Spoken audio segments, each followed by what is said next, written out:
আগে থেকে সেদ্ধ করে রাখা আলু, মটর আর ছোলা আমি কিছুটা পরিমাণ নিয়ে নিচ্ছি এর মধ্যে।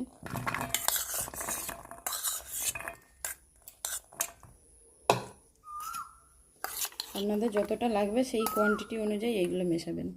নারকেল কুচনো দিলাম, এবার দিলাম শসা কুচি,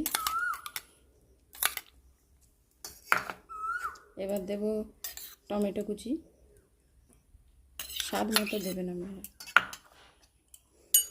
এবার দেব অঙ্কুর ছোলা, পরিমাণ মতো কাঁচা লঙ্কা, ভেজে রাখা বাদাম,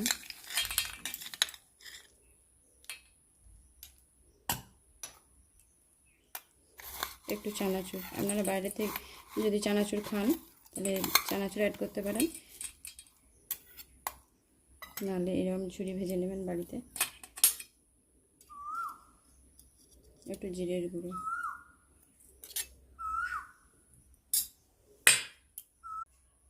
এবার এতে একটু লেবু স্কুইজ করে দিয়ে দেবো ফর টেস্ট।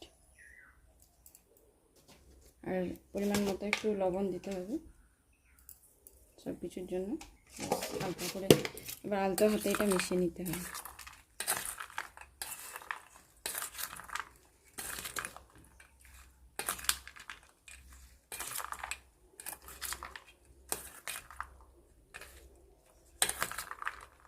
বেশ রেডি হয়ে গেল।